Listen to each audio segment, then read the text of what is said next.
तो आज वाली क्लास में हम लोग ऑर्थोगोनल और आइसोगोनल ट्रेजेक्टरी पढ़ेंगे और इस वीडियो के थंबनेल में एक प्रॉब्लम भी दिया हुआ है बेस्ड ऑन आइसोगोनल ट्रेजेक्टरी। तो वो वाला सवाल भी हम अभी डिस्कस करेंगे या फिर आपको करना होगा, राइट? तो फटाफट आप हेडिंग लिख लो, orthogonal and isogonal trajectory.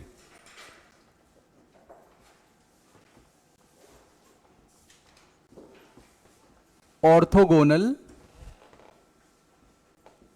And isogonal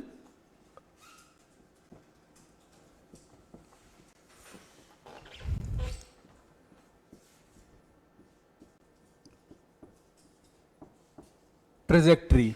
आपसे जो ज्यादातर सवाल पूछे जाएंगे वो ऑर्थोगोनल ट्रेजेक्टरी के ऊपर ही पूछे जाएंगे। आइसोगोनल की चर्चा बहुत ही कम होती है, बट सही मायने में हमें आइसोगोनल ट्रेजेक्टरी पढ़ना चाहिए, उससे आप ऑर्थोगोनल पे बहुत आराम से आ सकते हैं। तो सबसे पहले थोड़ा सा फील करते हैं कि ये ऑर्थोगोनल एंड आइसोगोनल ट्रेजेक्टरी कैसे हम फाइंड आउट करेंगे, इसका क्या मतलब होता है। जैसे मैं आपसे कहूं कि मेरे पास सपोज ये कोई कर्व है, कोई भी कर्व यहां पे ले लेते हैं। सपोज ये कोई कर्व है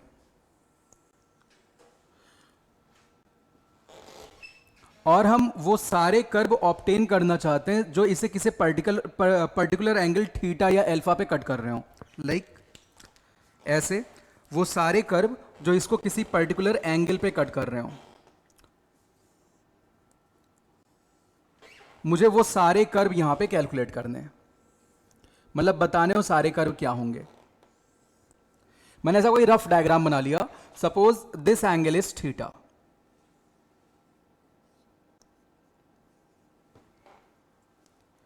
and simply you have to find these curves। ये फैमिली ऑफ कर्व तुम्हें बताने हैं जो इस गिवन कर्व को अल्फा एंगल पे कट कर रहे हैं। ये गिवन कर्व मैं मान लेता हूं, सपोज बच्चे ये वाला कर्व है एफ एक्स कॉमा वाई बराबर सम कांस्टेंट सी। ये कर्व दिया गया है और तुम्हें वो सारे कर्व बतलाने हैं जो इसको किसी एंगल थीटा पे कट कर रहे हो। तो लॉजिक क्या यूज करेंगे? सबसे पहले तो हमें पता होना चाहिए कि दो कर्व अगर एक दूसरे को किसी पर्टिकुलर एंगल पे कट कर रहे हो तो उनमें कंडीशन कैसे निकालते हैं, या दो कर्व के बीच में अगर एंगल फाइंड आउट करना हो तो एंगल कैसे कैलकुलेट किया जाए। देखो बच्चे, एक कर्व ये है और दूसरा कर्व कुछ ये दे रखा है। ये वाली बात हमने कहां डिस्कस कर रखी थी? टेंजेंट एंड नॉर्मल्स में, याद आ रहा होगा तुम्हें। आपके पास दो कर्व हैं, एक कर्व आपके पास है सपोज y बराबर एफ एक्स और दूसरा कर्व बच्चे आपके पास है y बराबर जी एक्स।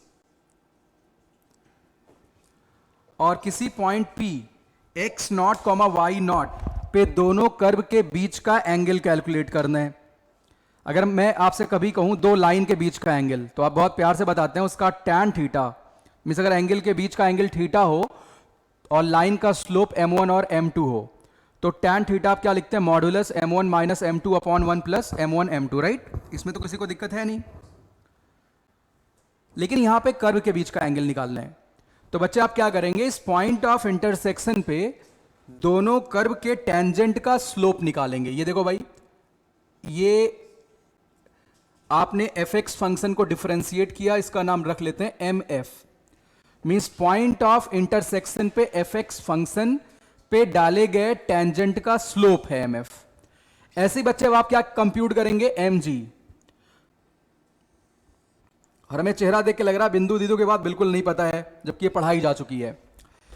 ऐसे gx पे आप पॉइंट ऑफ इंटरसेक्शन पे टेंजेंट का स्लोप लिखेंगे, दैट विल बी mg। और अगर दोनों कर्व के बीच का एंगल थीटा माना जाए तो अब आप tan थीटा बहुत प्यार से कंप्यूट कर पाएंगे। tan theta will be modulus mf minus mg upon 1 plus mf mg।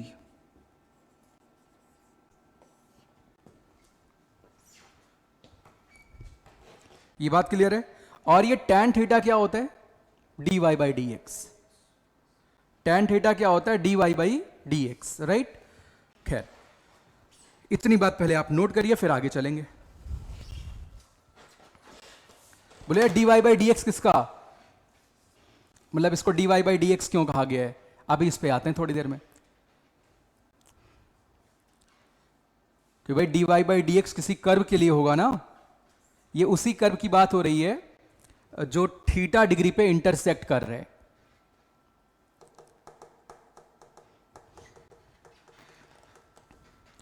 तो अभी बस हमने ये कंडीशन लिखी, अगर दो कर्व के बीच में एंगल थीटा हो तो इसकी ये कंडीशन होती है।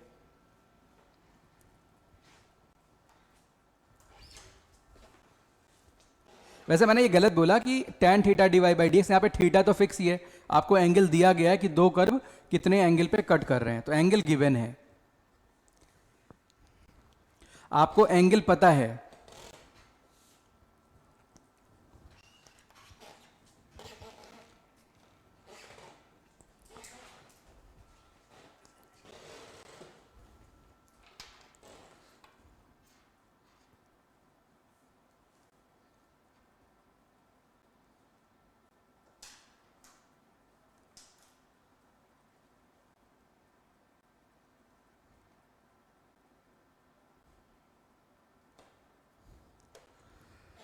तो मैं पहला प्रॉब्लम वही उठाऊंगा जो वीडियो का थंबनेल में दे रखा है, मतलब फर्स्ट प्रॉब्लम वही मैं कंसिडर करने वाला हूं। तो मैं प्रॉब्लम का बस वही देख रहा था, रूप स्वरूप क्या है।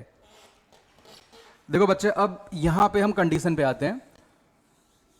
अब अपने पास सवाल आ चुका है, या सवाल से पहले थोड़ी सी और बात कर लेते हैं, नहीं तो आप कंफ्यूज हो सकते हो।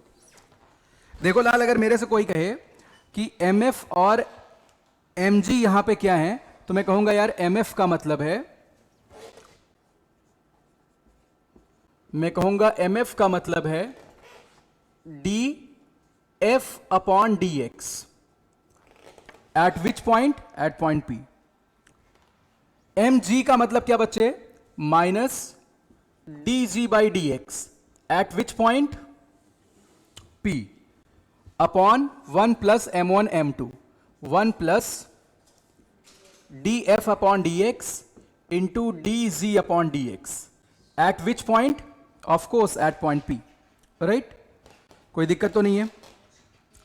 अब देखो, मैं एक बहुत छोटा सवाल यहां पे पहले लिखता हूं, सवाल के थ्रू आगे बढ़ते हैं। सवाल यह है,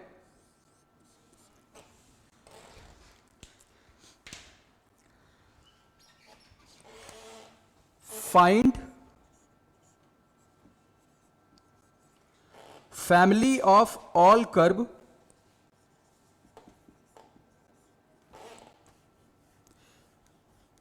या सर लिखते हैं find equation of all curve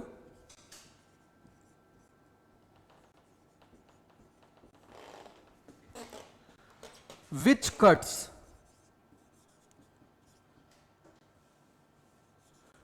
cuts y equal to ln x plus c at an angle of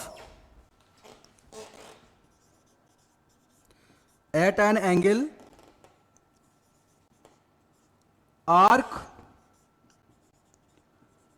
tan 4। Arc tan 4 का मतलब बच्चे क्या होता है, tan इनवर्स 4। इनवर्स फंक्शन को आर्क फंक्शन कहा जाता है। ठीक है, ये बात समझ आ रही है। तो आपको वो सारे कर्व बच्चे बतलाने हैं जो y बराबर ln x प्लस सी को tan इनवर्स 4 के एंगल पे कट कर रहे हो। पहले मैं थोड़ा सा और समझाने की कोशिश करता हूं, फिर हम कुछ रैंडम मॉडलिंग वगैरह पे आएंगे। ये अपने पास सवाल आया हुआ है। सबसे पहले मैं फील करता हूं y बराबर ln x प्लस सी दिखता कैसे है। y बराबर ln x प्लस सी दिखता कैसे, पहले इसकी बात कर लेते हैं भाई। देखो बच्चे, y x प्लेन में सबसे पहले मैंने y बराबर ln x का ग्राफ बनाया। तो y बराबर ln x का ग्राफ आप सबको पता है, y equal to ln x कुछ ऐसा बनेगा। This is y equal to, अच्छा मैंने प्लस सी कर रखा, अगर c की वैल्यू 1 हो तो यही ग्राफ 1 यूनिट ऊपर उठ जाएगा, राइट। यही ग्राफ आप क्या करेंगे, 1 यूनिट ऊपर उठाएंगे ln x प्लस सी के ग्राफ को, यानी 1 के ग्राफ को। ये कुछ ऐसा बनेगा, कुछ यहां से स्टार्ट होगा, कुछ ऊपर चला जाएगा। ये वाला ग्राफ किसका बन गया? y बराबर ln x प्लस 1।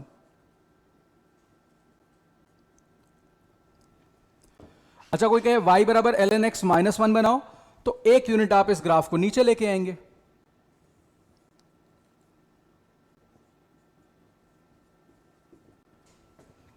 ऐसे 10, 15, 20, 25 आप कुछ भी वैल्यू पुट कर सकते हैं c की।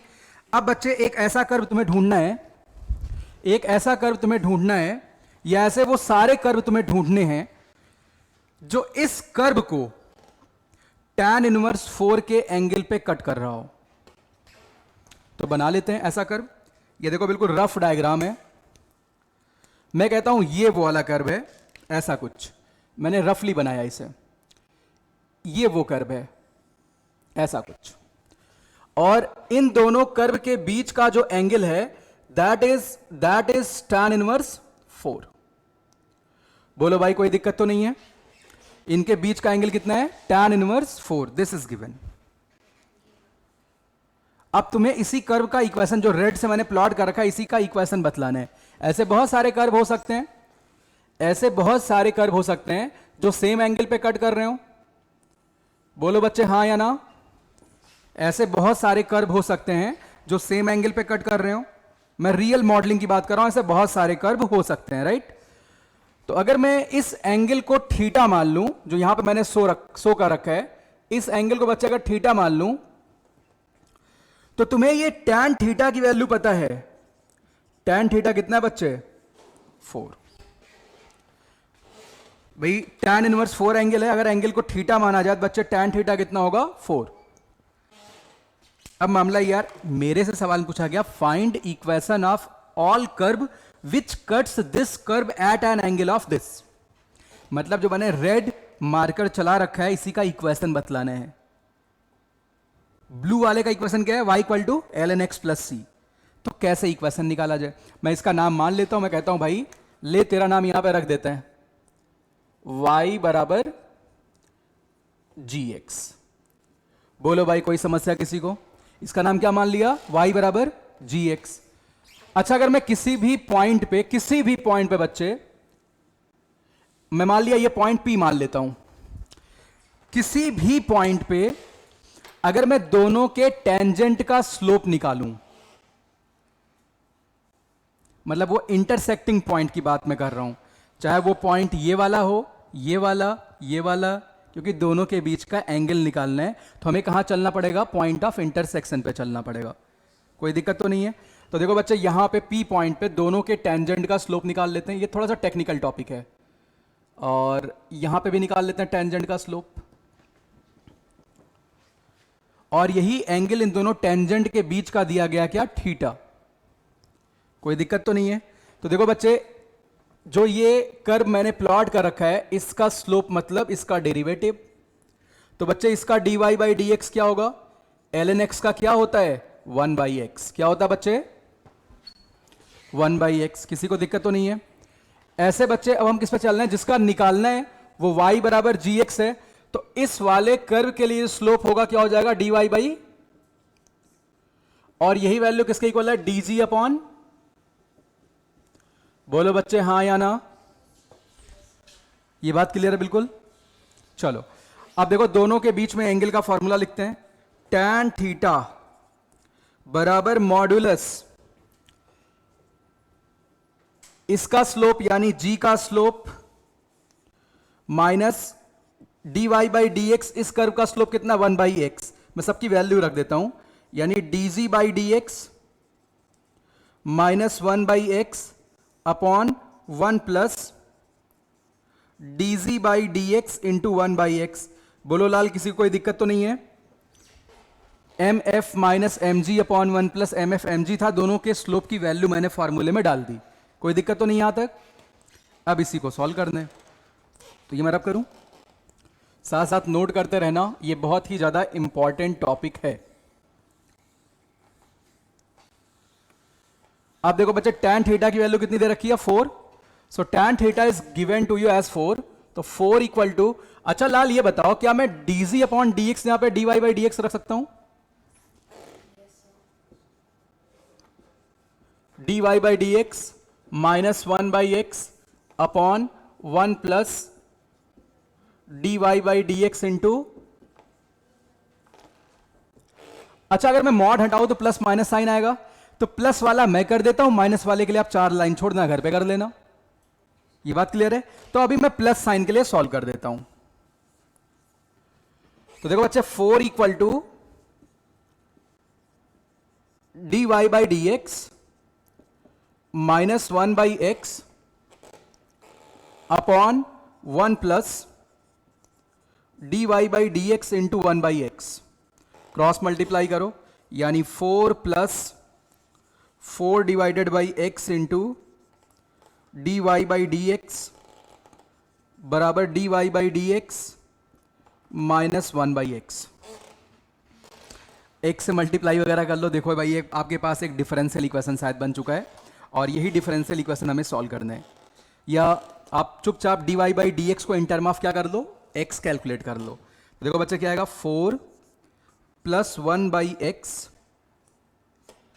बराबर D Y by D X, मैंने कॉमन निकाला,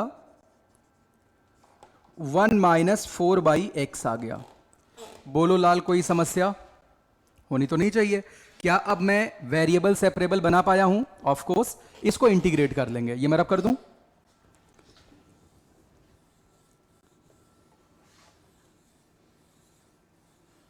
ये भाई काफी इंपॉर्टेंट सवाल हो सकता है, यहां से एक पैराग्राफ वगैरह भी बनाया जा सकता है। चलिए तो बच्चे ये ऐसा कुछ बन गया, D Y by D X equal to X plus 4 upon X minus 4। और अब तुम्हें कर्व y निकालना है, तो आप इंटीग्रेट करेंगे, यानी बच्चों डी वाई कितना हो जाएगा,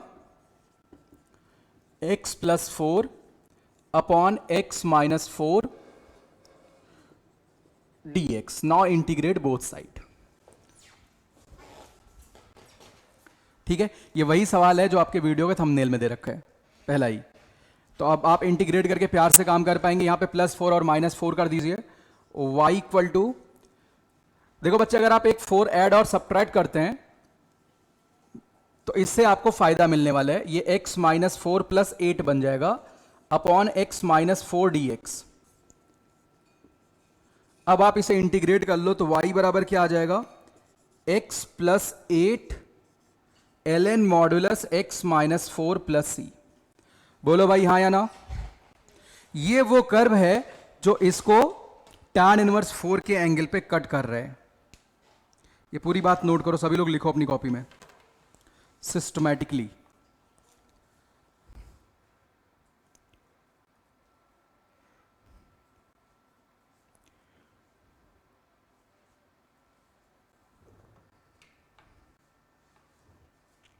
ऐसे आप माइनस साइन वाले पे भी काम कर सकते हैं।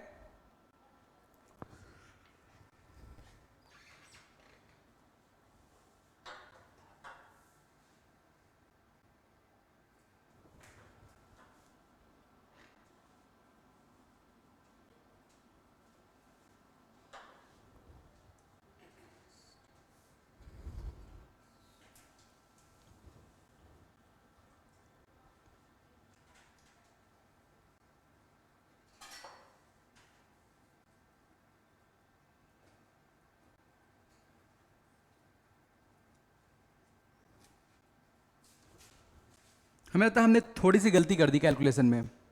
कोई बताए गलती कहां पे हो रखी है? यहां पे 4x प्लस 1 आना चाहिए था, मेरे किसी बच्चे ने ध्यान नहीं दिया, तो पाप तो मेरे से हुआ है। तो इसका मतलब हमारा कर्व भाई थोड़ा सा गलत आ गया है, ये बनना चाहिए था। खैर स्टेप तभी भी स्ट्रेट फॉरवर्ड ही होने वाला है। इसको इंटीग्रेट करेंगे तो यानी 4 के अंदर जो लिखा हुआ x, यहां पे प्लस 4 एंड माइनस 4 करेंगे। किसी साथी को दिक्कत तो नहीं है ना? तो भाई इस पे आपको ध्यान देना चाहिए था। आप बिल्कुल अंधकार में चलते चले गए, भीड़ चाल में। x माइनस 4 और यहां प्लस 4 करेंगे बच्चे, प्लस 17 आ जाएगा। अब आई थिंक हम राइट ट्रैक पे हैं। तो बच्चे अब इसे आप इंटीग्रेट कर लो, तो 4x plus 17 ln modulus x minus 4 plus C आ जाएगा। और थंबनेल में यही सॉल्यूशन भी दिया हुआ है।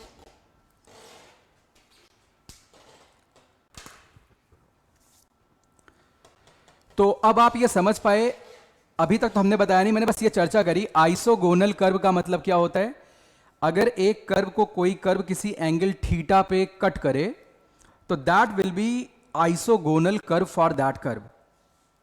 ठीक है, तो ये जो आपने कैलकुलेट किया ये वो सारे कर्व हैं जो y equal to l n x plus C को थीटा एंगल पे कट कर रहे हैं। थीटा कितना, tan इनवर्स 4 है, उस एंगल पे कट कर रहे हैं। ये वो सारे कर्व हैं जो हमने ग्राफ में बनाए थे, ये वही वाले कर्व हैं। Got it? कोई दिक्कत तो नहीं है? तो इसी को क्या बोलते हैं, isogonal trajectory. This is known as isogonal trajectory. Isogonal trajectory.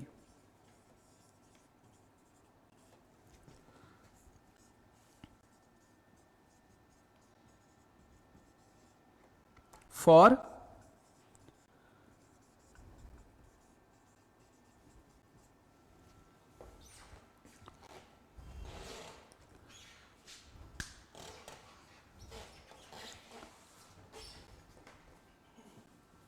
यहां तक कोई दिक्कत तो नहीं किसी साथी को?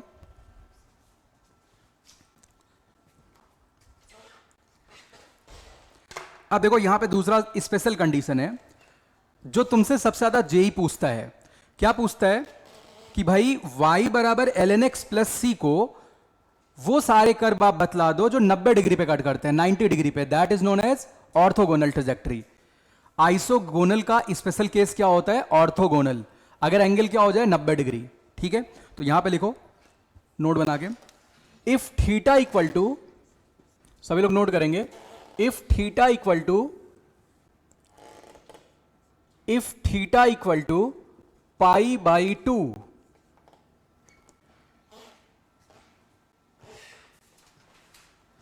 then isogonal trajectory, then isogonal trajectory, then isogonal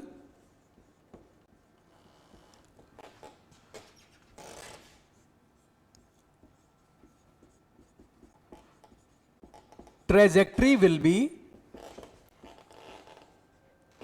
orthogonal। बोलो भाई हाँ या ना, ये बात समझ आ रही है अच्छे से? कोई दिक्कत तो नहीं है? तो इसका मतलब ऑर्थोगोनल आइसोगोनल का स्पेशल केस होता है। इसीलिए मेरा मानना है कि पहले मुझे क्या पढ़ा देना चाहिए, आइसोगोनल ही।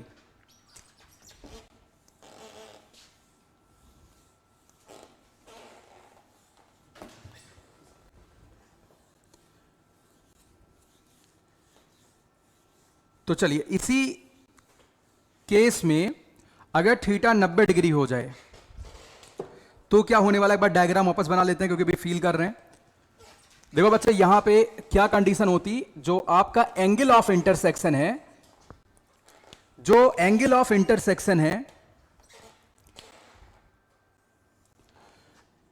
ये y बराबर एल एन एक्स था जब c की वैल्यू 0 थी, ये y बराबर एल एन एक्स प्लस 1 था,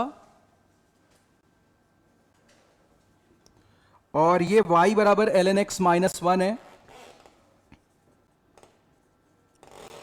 अब तुम्हें ऐसा कर्व बतलाना है जो इसको 90 डिग्री पे कट करे। कैसे कट करे बच्चे, 90 डिग्री पे। मतलब मैं यहां पे इस बार एंगल ऑफ इंटरसेक्शन को 90 डिग्री करने वाला हूं, लाइक दिस। गौर करो आप लोग भाई, ये ऐसे कर्व है।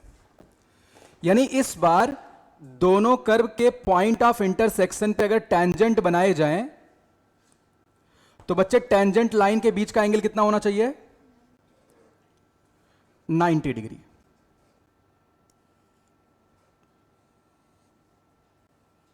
ऐसी कुछ कंडीशन आपको कहीं भी आप पॉइंट कंसीडर कर सकते हैं। आपको यह सिचुएशन नजर आने वाली है, राइट? अब देखो लाल, यानी अगर मैं अपने बेसिक फॉर्मूले पे चलूं तो मैं कहता भाई tan थीटा बराबर हमने निकाला था, इस कर्व का नाम वही सेम अभी मान लेते हैं, y बराबर gx। तो बच्चा अपने फॉर्मूले में क्या चलता है यहां पे, tan थीटा बराबर मॉड्यूलस dz, जो थोड़ी देर पहले लिखा था, dx। अच्छा ln वाले का डिफरेंशिएशन क्या है लाल, 1 by x upon 1 plus dz by dx into 1/x, ये आएगा। अच्छा, अगर थीटा 90 डिग्री है तो tan थीटा कहां जाएगा? इनफाइनाइट पे। इसका मतलब ये डिनोमिनेटर क्या होना चाहिए? 0। यही तो पढ़ते थे ना, प्रोडक्ट ऑफ स्लोप क्या होना चाहिए? -1, m1 इंटू m2 -1, यानी ये वाला टर्म 0 होना चाहिए। तो बच्चे 1 plus dz upon dx into 1/x should be -1। अच्छा, dz/dx को क्या मैं dy/dx लिख सकता हूं? क्योंकि y बराबर आपने gx माना था, इंटू 1/x बराबर बच्चे हो जाएगा -2। अच्छा, यहां से आपको dy/dx मिलेगा लाल, या dy सिंपली मिल जाएगा -2x dx। अब बच्चे कर दो इसको इंटीग्रेट, तो y बराबर क्या आ जाएगा? -x² plus c। This is right answer. इसका मतलब इस कर्व को जो ऑर्थोगोनली कट कर रहा है that will B A parabola. क्या होगा बच्चे? एक पैराबोला होगा, y बराबर -x² प्लस c। बोलो यार, ये थोड़ा और डायग्राम में क्या समझा सकते हो? बिल्कुल, इसको एक बार डायग्राम में भी एक्सप्लेन कर लेते हैं। यहां पे कोई समस्या तो नहीं किसी को? कहां पे कंफ्यूजन क्या है? मैंने इंटीग्रेट किया है, वो गलत लिख दिया है। इक्वल टू क्या होना चाहिए था? अब ये जाके इधर क्या हो जाएगा? -1। ऐसा बोलो सर, यहां कैलकुलेशन मिस्टेक है, /2। This is right answer. ठीक है, क्योंकि आपने डिनोमिनेटर को 0 किया है, m1 इंटू m2 -1 होता है। कोई कंफ्यूजन तो नहीं है?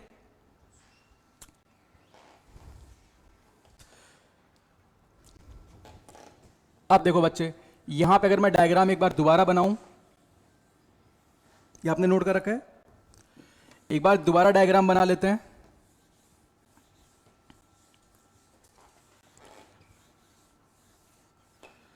कहने का मतलब अगर मैं y बराबर ln x प्लस c को प्लॉट करूं, अच्छा यहां पे c ना करके मैं c डैश कर देता हूं, दोनों के c भाई अलग अलग हैं, ऐसा नहीं है। ठीक है, तो बच्चे एक कर्व आपके पास क्या है? y बराबर ln x है। ये देखो y बराबर ln x है जब c 0 था। अच्छा, अगर मैं यहां पे c डैश की वैल्यू लेट सपोज 0 पुट कर देता हूं, क्या पुट कर देता हूं? 0। अगर c डैश की वैल्यू मैं 0 पुट कर दूं तो क्या बनेगा? y बराबर -x² प्लस 2। y बराबर -x² plus 2 is a parabola, और ये बच्चे एंगल कितना रहा होगा? 90 डिग्री। अच्छा, अगर मैं c डैश की वैल्यू 1 पुट कर दूं तो y बराबर -x²/2 प्लस 1 हो जाएगा, ये अगेन पैराबोला बनेगा। फिर से एंगल क्या होगा? 90 degree. c dash, now I am going to put c dash equal to 2, तो पैराबोला ऐसा कुछ बनेगा, again angle will be 90 degree. c dash की वैल्यू आप -1 पुट कर दो, तो इसको फील करना बहुत जरूरी है। यानी हर जगह पॉइंट ऑफ इंटरसेक्शन पे अगर आप एंगल कंप्यूट करेंगे देन यू विल फाइंड कि भाई एंगल कितना आ रहा है? 90 डिग्री आ रहा है। ये डायग्राम आप जरूर बना लो। यहां पे c डैश -1 है, यानी ये कौन सा पैराबोला है? y बराबर -x²/2 -1। ये पैराबोला कौन सा भाई? y बराबर -x²/2। ये मेरे लाल पैराबोला कौन सा है? y बराबर -x²/2 प्लस 1। और ये कौन सा है? y बराबर -x²/2 प्लस 2। बोलो सर, आपने लॉग वाले सारे तो नहीं प्लॉट किए? जैसे आपने केवल c बराबर 0 लिख के लिख दिया y बराबर ln x, आपके पास था y बराबर ln x प्लस c था। तो भाई अगर आप इनको प्लॉट करते, कोई बताएगा इसमें कोई दिक्कत क्यों नहीं हो रही है? ये आपके पास ये कर्व बन जाता है ऐसा कुछ, y बराबर ln x -1, ये ऐसे बन जाता, y बराबर ln x प्लस 1। हर जगह आप यही फाइंड आउट करते हैं एंगल कितना बन रहा है? 90 डिग्री ही बन रहा है, क्योंकि सिमेट्रिकल शिफ्टिंग हो रही है। इसको आपने क्या कर दिया? बिल्कुल सिमेट्रिकली, जैसे ऐसे ये कर्व है, इसको बिल्कुल आपने अपवर्ड ऐसे उठा दिया, एंगल पे कोई फर्क नहीं पड़ेगा। ठीक है, तो समझ आया आइसोगोनल और ऑर्थोगोनल के बारे में। ऑर्थोगोनल का मतलब अगर कभी भी दो कर्व के लिए आप ऑर्थोगोनल ट्रेजेक्टरी लिखना चाहते हैं तो आप क्या करेंगे, पहले दोनों कर्व पे पॉइंट ऑफ इंटरसेक्शन के नाम पे कोई वेरिएबल पॉइंट आप x कॉमा वाई ले लेना, या x naught comma Y naught लिख लेना। दोनों कर्व को आप डिफरेंशिएट कर देना और दोनों के स्लोप का प्रोडक्ट क्या कर देना, -1। आप वहां से ऑर्थोगोनल ट्रेजेक्टरी बहुत प्यार से कैलकुलेट कर पाएंगे। ठीक है, कोई दिक्कत तो नहीं किसी को?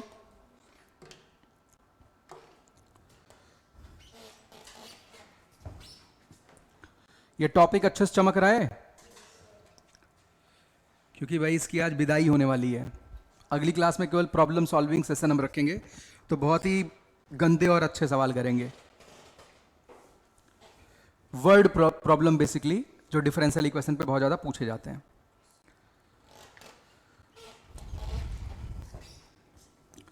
चलिए बच्चे अगला सवाल लिखिए। फाइंड इक्वेशन ऑफ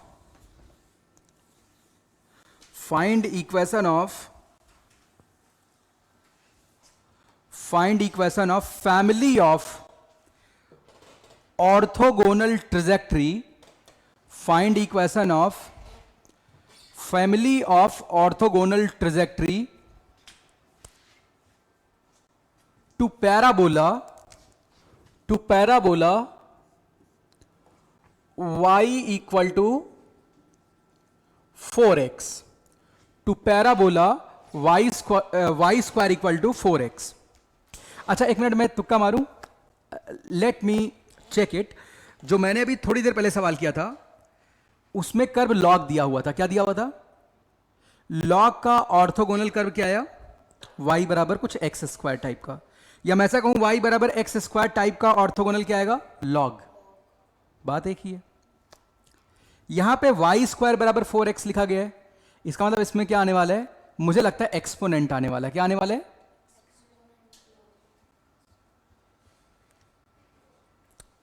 अब जरा चेक करते हैं मैंने कैसे ऐसे बोल दिया, एक बार कोशिश करते हैं। अभी मुझे कुछ आता नहीं, ऐसा मान लेता हूं। देखो लाल, अभी तो इसे मैं सब्जेक्टिवली सॉल्व करने वाला हूं। देखो अपन मेन एग्जाम में कैसे सॉल्यूशन बनाएंगे, गौर करना बच्चे। ये आपके पास मान लिया मुझे पैराबोला का ग्राफ ये पता है, या पैराबोला का रियल ग्राफ ही बना लेते हैं, क्यों इतनी कंजूसी। तो y स्क्वायर बराबर -4x का लाल आप ग्राफ बना लो। ये देखो भाई y स्क्वायर बराबर -4x का ग्राफ है।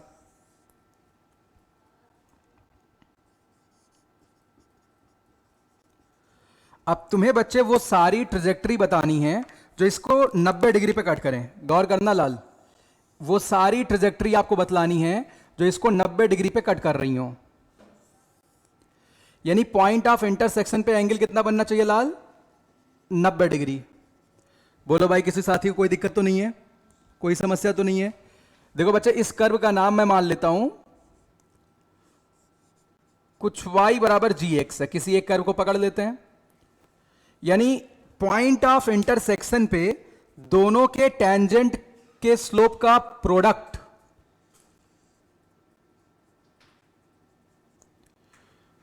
बच्चे -1 होना चाहिए। ठीक है, तो देखो भाई पहले मैं पैराबोला के लिए स्लोप निकाल लूं, तो 2y dy बाई dx बराबर 4 आएगा। मैं कहता हूं भाई ये पॉइंट ऑफ इंटरसेक्शन P मान लेते हैं, इसका कोऑर्डिनेट मान लिया x0 y0 है। मैंने x0 y0 पे, ये वेरिएबल पॉइंट है x0 y0, x0 y0 यहां भी यहां भी यहां भी कहीं भी हो सकता है, राइट, वेरिएबल पॉइंट है। तो बच्चे dy बाई dx अब आप लिख पा रहे हैं in term of x0 and y0। देखो भाई यहां से dy बाई dx मिल गया, किसके लिए, पैराबोला के लिए। पैराबोला के लिए dy बाई dx मिल गया। ये बच्चे कितना आ रहा है, 4 डिवाइडेड बाई y0। बोलो भाई कोई दिक्कत, 4 डिवाइडेड बाई y0। ये y0 कहां से आ गया, 2y0, क्योंकि वहां पे 2y है, क्योंकि आप x0 y0 पे टेंजेंट का स्लोप निकाल रहे हो, तो आप y की जगह क्या पुट करोगे, y0। y0 कैसा पॉइंट है, variable, is not fix point. अच्छा अब gx के लिए मैं स्लोप निकाल लेता हूं, तो बच्चे लिखा हुआ है dy बाई dx, यानी इसी को हम बोलेंगे प्यार से dz बाई dx। ठीक है, अरे लाल यहां से मास्टर ने बोला तो आना ही वही है, dz बाई dx या फिर dy बाई dx। अच्छा बताओ अगर इस वाले स्लोप को इस वाले स्लोप के साथ मल्टीप्लाई किया जाए बच्चे, तो क्या मिलना चाहिए? बोलो सर यहां भी dy बाई डी एक्स, यहां भी। अरे भाई ये इस कर्व का स्लोप है, ये इस कर्व का स्लोप है, ठीक है। तो दोनों के dy बाई डी एक्स का प्रोडक्ट, यानी यहां पे 4/2y0, दैट विल बी -1। यानी बच्चे dy by D x, y0 variable है तो आप उसको y से रिप्लेस कर सकते हैं, कोई दिक्कत तो नहीं है। इंटू -2/y बराबर -1। अब इसको इंटीग्रेट कर दिया जाए, ये -y0 कैसे लिखते हैं, प्लस, ठीक है। अब इसको इंटीग्रेट कर लो बच्चे, तो आप ऐसे लिखेंगे dy बाई y, ये बराबर होगा बच्चे -dx बटे में 2। बोलो लाल हां या ना? क्या इसको इंटीग्रेट कर पाओगे? इंटीग्रेट कर लो, क्यों नहीं कर पाओगे? तो भाई इसको इंटीग्रेट करते हैं तो यहां पे आएगा ln modulus y equal to -x/2 plus C. कोई दिक्कत तो नहीं है? यानी मॉड्यूलस y की वैल्यू कितनी आ जाएगी? e पे पावर -x/2 प्लस सी। तो क्या यहां से हम y लिख पाएंगे बच्चे? तो y कितना होगा? प्लस माइनस e पे पावर -x/2 प्लस सी। बोलो लाल हां या ना? बोलो भाई हां या ना? एक्सपोनेंट ही आया सॉल्व करने पे। किताबों में क्या करते हैं, ये मॉड वगैरह नहीं लगाते, सीधे लिख देते हैं y बराबर दिस। तो ठीक है, दोनों केस लेके आप चलना। पूरी कहानी क्रिस्टल क्लियर या कहीं कहीं पे तकलीफ है? तकलीफ है तो बता दो। तो एक सवाल और कर लिया जाए, आखिरी सवाल लिख लो।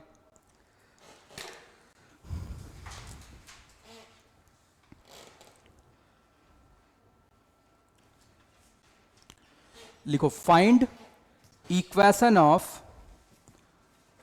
Orthogonal trajectories. Find equation of orthogonal trajectories to the circle X square plus to the circle X square plus Y square बराबर 1। कितने लोग इसका आंसर ओरल लिख सकते हैं? देखो सर्कल का जो नॉर्मल है वो सर्कल के सेंटर से पास करता है। कहां से पास करता है? ऑब्वियसली सर्कल का नॉर्मल कहां से पास करता है? सर्कल के सेंटर से। वो रेडियस वेक्टर ही होगा। क्या होगा? और रेडियस वेक्टर एक लाइन होता है, तो y बराबर kx टाइप का आएगा। चलो लेकिन अपन मैथ करके देखते हैं, करो। देखो अगर 9th या 10th क्लास की ज्योमेट्री यूज करते तो हमें पता है रेडियस सर्कल का नॉर्मल वेक्टर होता है, तो रेडियस वेक्टर एक लाइन होगा। लाल तुम्हें कुछ कुछ बातें समझ आ रही हैं कि सब ऊपर से जा रहे हैं?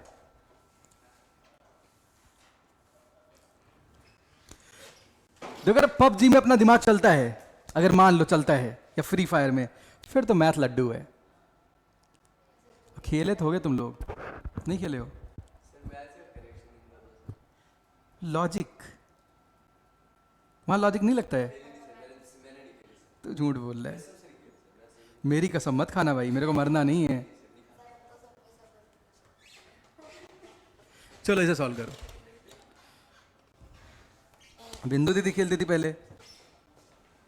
पबजी खेला कि नहीं खेला है? फ्री फायर सनी तो खूब खेलता था। चलो भाई सॉल्व करो इसे फटाफट।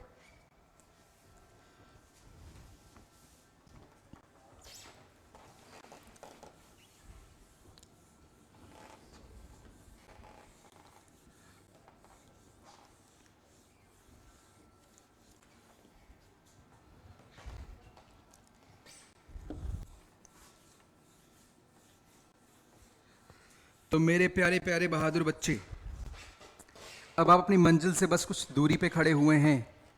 इस सवाल का आंसर कर दो, तभी बोल रहा हूं। X square plus Y square बराबर 1 दिया हुआ है। ये देखो भाई, इसमें एक गलती कई सारे किताब वाले कर देते हैं, उस गलती पे मेरा ज्यादा फोकस रहने वाला है आज। ये सर्कल है X square plus Y square बराबर 1।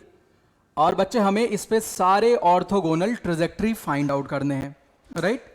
तो मान लेता हूं, let orthogonal trajectory, let slope of orthogonal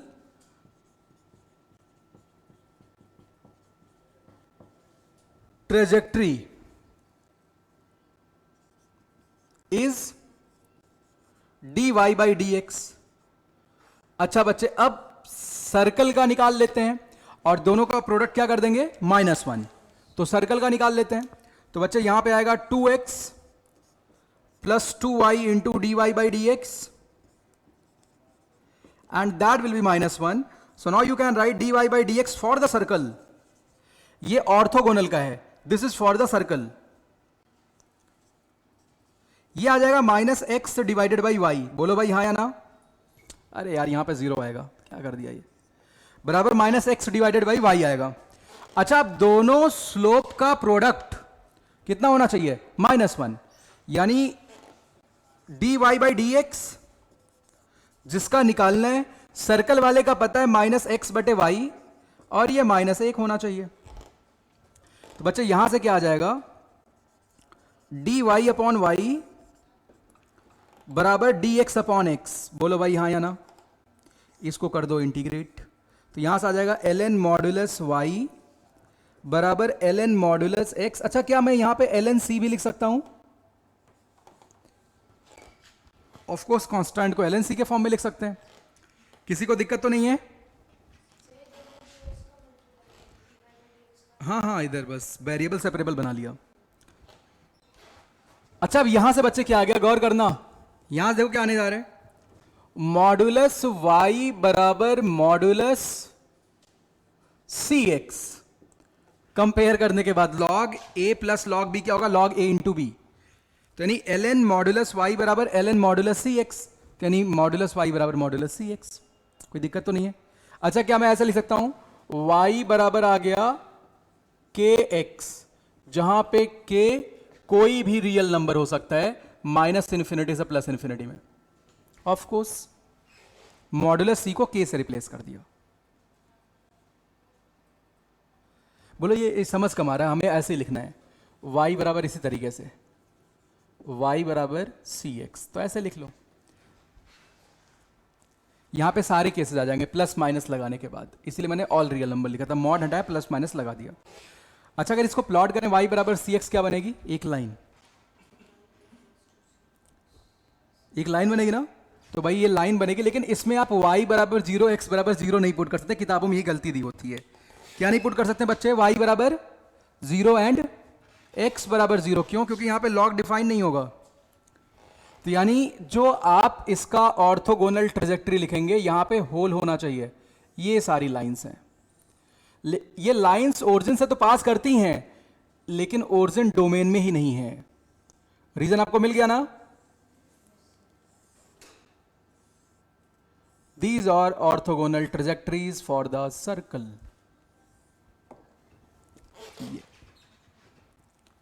पूरी कहानी समझ आ गई? चलो, तो आज के लिए इतना ही रखते हैं। कोई दिक्कत तो आप पूछ लो मेरे से।